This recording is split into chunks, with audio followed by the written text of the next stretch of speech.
자, 오늘은요, 우리 마음속에 있는 그 보이지 않는 벽, 바로 사회 불안을 과학적으로 어떻게 깨부술 수 있는지 한번 깊이 파고들어 보겠습니다. 이런 경험 혹시 있으신가요? 아마 많은 분들이 내 얘긴데? 하실 거예요. 이게 단순히 좀 부끄러움을 타는 수준을 넘어서 일상생활을 힘들게 만드는 감정이잖아요. 과연 이 감정의 정체는 뭘까요? 네, 이게 바로 우리가 사회불안 장애라고 부르는 겁니다. 이 장애의 진짜 핵심은요, 평가에 대한 두려움이에요. 다른 사람들이 날 이상하게 보면 어떡하지? 실수하면 비웃을 거야. 이런 두려움 때문에 아예 그런 상황 자체를 피해버리는 거죠. 이게 그냥 소심한 성격 문제 이런 차원이 절대 아닙니다. 보시는 것처럼 삶의 질 자체가 뚝 떨어지고요. 당연히 학교나 직장에서의 성과도 낮아질 수밖에 없겠죠. 심지어 경제적인 부담으로까지 이어지기도 하고요. 또 많은 경우에 주요 우울장애랑 같이 나타나기 때문에 그 심각성은 훨씬 더 크다고 할 수 있습니다. 자, 그럼 이 단단한 벽 대체 어떻게 허물 수 있을까요? 다행히 방법이 있습니다. 과학이 제시하는 가장 강력한 해법 중 하나, 바로 인지행동치료 CBT에 대해서 알아보겠습니다. CBT라고 하면 그냥 앉아서 내 힘든 점 털어놓는 그런 막연한 상담을 생각하실 수도 있는데요. 그거랑은 좀 달라요. 이건 뭐랄까, 내 불안한 마음에 대한 사용 설명서를 얻는 것과 비슷해요. 내 생각과 행동이 어떻게 서로 얽혀서 불안을 만드는지 그 원리를 딱 파악하고 그걸 바꿀 수 있는 아주 구체적인 기술을 배우는 실용적인 훈련이라고 보시면 됩니다. 자, 그럼 이 훈련이 구체적으로 어떻게 진행되는지 한번 볼까요? 첫 단계는 지도를 얻는 거예요. 심리교육을 통해서 내 불안이 도대체 어디서 오는지, 왜 갑자기 심장이 뛰고 머리가 하얘지는지, 그 패턴, 그 순환고리를 명확하게 이해하는 거죠. 더 이상 내 불안이 미스테리가 아니게 되는 겁니다.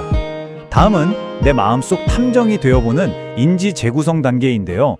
다들 나를 이상하게 볼 거야. 같이 나도 모르게 튀어나오는 생각들을 딱 붙잡아서 잠깐, 진짜 그런 증거가 있어? 하고 따져보는 거예요. 그리고 마지막으로 가장 용기가 필요한 단계죠. 바로 누출 훈련입니다. 처음부터 엄청 어려운 걸 하는 게 아니고요. 카페 가서 주문하기처럼 작은 성공부터 하나씩 차곡차곡 쌓아가는 거예요. 그러면서 내가 생각했던 끔찍한 일은 안 일어나네. 이 경험을 뇌에 직접 새겨주는 거죠. 필요하다면 사회기술 훈련으로 실전 연습도 하고요. 여기서 진짜 흥미로운 점은요, CBT가 굉장히 유연하다는 거예요. 전문가랑 1대1로 만나는 개인 치료도 있고 비슷한 어려움을 겪는 사람들과 함께하는 집단 치료도 있죠. 근데 요즘엔 또 기술이 좋아져서 가상현실, VR이나 인터넷 프로그램을 통해서도 아주 효과적으로 치료를 받을 수 있습니다. 자, 근데 CBT가 좋다, 효과 있다 이런 말은 많이 들어보셨을 텐데 도대체 뭘 근거로 그렇게 자신있게 말하는 걸까요? 오늘 이야기의 주인공, 바로 한국 연구진이 수행한 아주 강력한 과학적 증거를 같이 뜯어보겠습니다. 우리가 오늘 살펴볼 건 그냥 연구가 아니고요, 메타 분석이라는 겁니다. 이게 뭐냐면요, 여러 개별 연구들을 싹 다 모아서 전체적인 결론을 내리는, 말하자면 연구들의 최종 보스 같은 거예요. 그래서 신뢰도가 아주 높죠. 이 과정을 한번 보세요. 이게 얼마나 깐깐하게 진행되는지 알 수 있거든요. 처음엔 무려 1,500편이 넘는 연구를 시작했어요. 거기서 중복된 거 빼고 주제랑 관련 없는 거 걸러내고, 그렇게 해서 최종적으로 가장 질이 높은 단 13편의 연구만 분석에 사용한 겁니다. 엄청나죠? 자, 그럼 이렇게 까다롭게 고르고 고른 13편의 연구를 다 합쳐서 분석해 봤더니 과연 어떤 결론이 나왔을까요? 이제 가장 중요한 결과를 확인할 시간입니다. 결론부터 말씀드리면 바로 이 숫자입니다. 1.2. 이게 바로 CBT의 효과 크기를 나타내는 수치인데요. 이게 얼마나 대단한 숫자냐면 통계적으로 효과 크기가 0.5만 넘어도 큰 효과가 있다고 보거든요. 그런데 1.2는 그 기준을 아주 훨씬 뛰어넘는, 말 그대로 압도적으로 강력한 효과가 있다는 뜻입니다.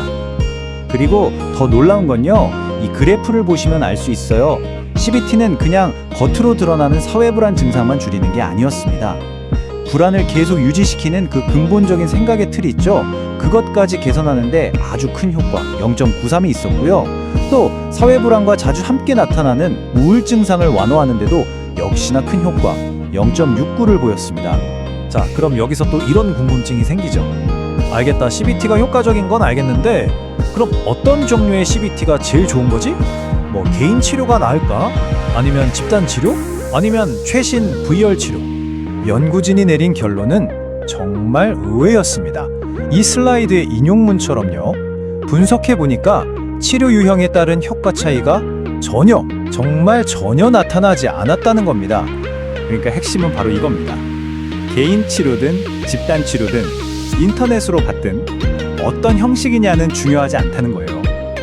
CBT라는 치료법 그 자체가 사회 불안을 개선하는 데 아주 강력하고 긍정적인 영향을 미친다는 거죠.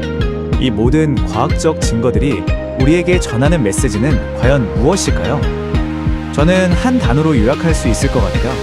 바로 희망입니다. 자, 그럼 오늘 이야기의 핵심만 다시 한번 짚어볼까요? 첫째, 사회 불안은 결코 가볍게 볼 문제가 아닙니다. 둘째, 하지만 CBT라는 아주 강력하고 과학적인 해결책이 존재합니다.